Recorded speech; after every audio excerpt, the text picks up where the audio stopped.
थांनाय साननैनि सिगां कोचबिहारनि अनंत राय मुंनि सासे सुबुङा ग्रेटार कोचबिहार पिपल्स एसोसिएशन बे आफाद मुं लानानै कोचबिहार रायजो आरो इउनियन टेरिटरि गोदानै दाफामफिननांगौ आरो बेखौ भारत सरकारा बा नखर बिफाना दानो थाखाय बिथांमोननो खोथा होदों। बेबायदि मोनसे स्टेटमेन्ट मिडियानि गेजेरजों बिथाङा फोसावदों आरो बे फोसावनायखौ बिथा खालामनानै दाख्लैनिफ्रायनो आरो मैया आरो दिनैसिमबो आसामनि गुबुन गुबुन टिभि चेनेलाव आरो पेपाराव जोङो नुनो मोन्दों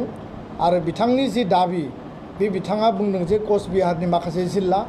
आरो लोगोसे आसामनि बा सोनाब आसाम आरो आथिखालनि माने बिटिसि आरो बिटिआर आथिखालनि बिटिआर बे दथि फारिलाइनि 6 सिडिउलनि बे क'क्राझार आरो चिरां जोंनि बे जिल्लाफोरखौ दाजाबफानानै आसामनि मोननैसो जिल्लाफोरखौ लाफानानै गोदान इउनियन टेरिटरि नङाबा गोदान रायजो दानायनि बाथ्रा बिथाङा माने बाथ्राखौ फोसावदों आरो बेखौ लानानै आसाम आरो बेंगलाव माखासे थासारि सोमजिनाय माखासे एक्सन रिएक्शनखौ जों नुनो मोन्दों आरो बे अनंत रायनि जि स्टेटमेन्ट आरो बेयाव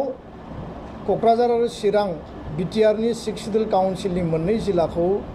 दाजाबनानै कोचबिहार दानायनि जि माने बाथ्रा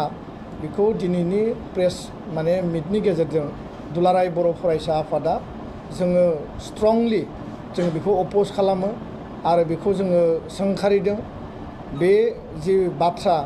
बे माने मोनसे इमप्रेक्टिकेल आरो जुक्ति गैयै इलजिकेल आरो बेखौ लानानै दिनैनि मिडियानि गेजेरजों भारत सरकार आरो आसाम सरकारखौ जों खावलायो जे बे बाथ्रानि सायाव भारत सरकार आसाम सरकारा जोंनो क्लियार खालामनानै होनांगौ आरो CGPAनि जाय गावखौनो मुरब्बी होननानै बुंदों सेल्फ स्टाइल अनंत राय बिथाङा जाहाथे उनाव बड'लेण्डनि बे चिरां आरो क'क्राझार बा जिखि जिल्लायानो जाया मानो कुनु कारनाव जाहाथे मुं लाफिना आरो बेखौ जोङो मालाबाबो माने सहसै लायाखै आरो बाथ्राया जाहैबाय जे 1 सेन्टिमिटार हा जोंनि जायगानिफ्राय जोङो गुबुननो हगारनायाव गैया आरो कुनु कारनाव 35 बोसोर 35 बोसोर आलादा रायजो बड'लेण्डनि दाबिनायनि गेजेरजों सोमावसारनायनि गेजेरजों रायजो राजानि आन्दलननि गेजेरजों मुंख्लं जोंनि गेजेराव 5000 जालांबाय। एबसुनि आन्दलन BLTनि आन्दलन NDFBनि आन्दलन हाथियार लानानै सोमावसारनाय जालांबाय आरो दिनै मोनसे गोजोन गोरोबथा जानायनि उनाव जोंनि ओनसोला दिनै शान्ति परिबेश फैबाय आरो जोङो सुक्ति बायदियै बिटिआर गोरोबथायाव जिखिनि दफा मोन्दों बे दफाखौ मावफुंनायनि थाखाय हाबाफारिया सोलिगासिनो दङ आरो बे मोन्थायखौ लानानै थांना थानायनि जों सिमां नुदों आरो जौगानायनि सिमां नुदों। गोजोन आरो जोंनि अधिकारनि बाथ्रा आरो जौगानायनि बाथ्रा बेयाव माने नांजाबफानानै दङ। दा बेबायदि समाव अनंत राय बिथाङा जि बाथ्राफोरखौ बुंनानै जोंनि गेजेराव मोनसे दावराव दावसि जोंनि गेजेराव मोनसे असान्थि जोंनि गेजेराव मोनसे संघात कनफ्लिक्ट लाबोनो नागिरदों बिनि गुबै दायनिगिरिया अनंत राय बिथाङानो। बिथाङा कोचबिहारखौ लानानै मा सिन्था खालामदों भारत सरकारजों मा बुजाबुजि जादों भारत सरकारजोंनियाव मा दाबिदों आरो सरकारा प्रेक्टिकेलि बिथांनो मा बाथ्रा बुंदों जोङो दाबो सरकारनि बा हम डिपार्टमेन्टनि भारत सरकारनि स्टेटमेन्ट जों नुवाखै। बे बिथांनि दाबिखौसो बिथाङा बुंदों खिन्थु बे दाबियावनो बिथाङा चिरां आरो क'क्राझार 6 सिडिउल जि जोंनि माने फान्डामेन्टेल जोंनि कनस्टिटिउसनेलनि जि राइट्स जों जेराव माने बेखौ एन्जय खालामनानै दङ आरो पलिटिकेलि जोङो गावखौनो माने ट्राइबेल हिसाबै सास्टेन खालामनायनि जि मोनसे जोङो दिनै माने मोन्थायखौ जों मोनबाय थादों आरो बेयाव गुबुन गुबुन हारि माहारियाबो दिनै जोंजोंनो ज'है खौसे थांनानै दङ। बे जायगाखौ दिनै बिथाङा दाबि खालामनाया बे भेरि माच आनफर्चुनेट आरो बियो कुनु कारनाव जोंनि थाखाय गनायथाव नङा आरो बिनि थाखाय जिकुनु पर्यायसिम जोङो माने हाबा मावनो थाखाय जोङो रेडि। दा बेखायनो बर' माहारिया गोलाव सम आन्दलन खालामबाय 35 बोसोरनि आन्दलननि गेजेरावनो जों नुबाय 2000 सनाव छत्तीसगढ़ झारखंड उत्तराखंड दादों आरो 2013 सनाव तेलेंगाना रायजो दादों। दा कोचबिहारनि मोनसे कुचकावाजखौ गोलाव समनिफ्राय जों खोनाबाय थादों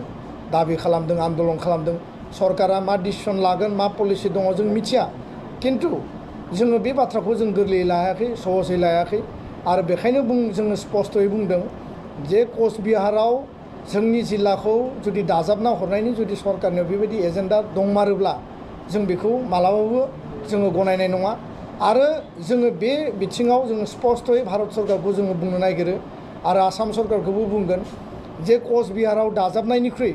जों जे गोलाव समनिफ्राय आलादा रायजो दाबिबाय थादों जोंनो आलादायै रायजो दानानै होनायासो बेटार होननानै जों बुंनो सानो आरो बेयाव सोरजोंबा जोंखौ दाजाबनानै हरनाय बा बिथांमोना दाबि खालामनाय बादि बिथांमोना गनायनानै लागोन बे बाथ्राया जोंनि थाखाय गनायथाव नङा दा बेखायनो अनन्त रायनि जि बाथ्रा बे बाथ्राया सैथोनि आधाराव नङा होननानै जों बुंनो सानो आरो बिथाङा दाबो माने कुनु बेबायदि प्रुफ बेबायदि मोनसे भेलिड माने मोनसे तथ्य होनो हायाखै भारत सरकारा जे बिथांमोननो कमिटमेन्ट होदों आरो 2026नि सिगां बिथांमोना माने इउनियन टेरिटरि जागोन बेबायदि भेलिड कुनु माने तथ्य जोंनो होनो हायाखै आरो बिथांमोना दाबि माने दाबिनि उनाव समस्याया समाधान जानांगौ बिथांमोननि अधिकारा मोनफुंनांगौ जों बेयाव बुंनो गोनां गैया किन्तु अधिकार होनो थांनायाव दाबिखौ सलुसन खालामनो थांनायाव कुनु कारनाव सिक्स सिडुल जि जोंनि कन्स्टिटिउसनेल जि पलिटिकेल माने मोनसे सेटआप दङ जि मोनसे जोंनि जि माने एरिया जों मोनबाय बे एरियाखौ कुनु कारनाव माने जों कमप्रमाइज खालामनाय नङा आरो जिकुनु बिनिमयाव बेखौ होबथानाय जागोन जिकुनु बिनिमयाव बिनि थाखाय प्रतिबाद जागोन जिकुनु बिनिमयाव भारत सरकार आसाम सरकारा बिनि थाखाय भुगिनांगोन दा बे बाथ्राखौ जों स्पष्टयै बुंबाय जोङो दुलाराय बर' फरायसा आफादनिफ्राय दिनैनि मिडियानि गेजेरजों जों स्पष्टयै बुंदों जे भारत सरकार आसाम सरकार ज' लोगो नांनानै बिटिआर सुक्तिनि जि दफा आद्रा थानाय जि दफा बेखौ 100% मावफुंनायनि थाखाय खामानि मावनांगौ आरो बेबायदि अबास्तब आरो बेबायदि जुक्ति गैयै खोथाफोरखौ सोरबाया बुंलाबायनानै जोंनि गेजेराव असान्ति लाबोनाय जोंनि गेजेराव संघात लाबोनाय खोथाफोरखौ जों मालाबाबो गोसो होनाङा